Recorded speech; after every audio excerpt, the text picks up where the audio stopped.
18 నుంచే ఉచిత ప్రయాణం ప్రారంభించనున్న చంద్రబాబు.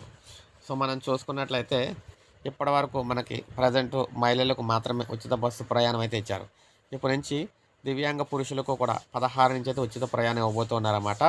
ఏపీఎస్ఆర్టీసీ బస్సుల్లో దివ్యాంగులకు ఉచిత ప్రయాణ సదుపాయం ఈ నెల 18 నుంచి అమలు కానుంది.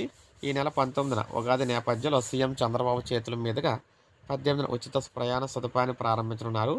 అదే రోజు నుంచి ఉచిత ప్రయాణ సదుపాయం అందుబాటులోకి రానుంది.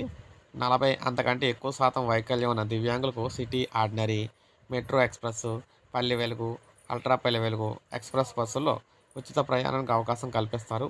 ఎక్కువ వైకల్య శాతం ఉన్న దివ్యాంగులకు సహాయకుడి ఎస్కార్ట్‌తో వెళ్లేందుకు అనుమతి ఉంటే ఆ సహాయకుడికి కూడా 5 రకాల బస్సుల్లో టికెట్‌లో సగం ఛార్జీ అయితే తీసుకుంటారు. ఆర్టీసీ జారీ చేసిన పాస్ ఉంటేనే. ప్రస్తుతం ఆర్టీసీ బస్సులో దివ్యాంగులకు 50% రాయితీ ఇస్తున్నారు. దీనికి సంబంధించి ఆర్టీసీ డిపోల్లో జారీ చేసిన పాస్‌లను పరిగణలోకి తీసుకుంటున్నారు. ఉచిత ప్రయాణం కోసం కొత్త పాస్‌లు జారీ చేస్తారా? ఇప్పటికే ఉన్న పాస్‌లను పరిగణలోకి తీసుకుంటారా? అనే విషయంలో జిల్లాలో ఆర్టీసీ అధికారులు ఇంకా ఆదేశాలు రాలేదు.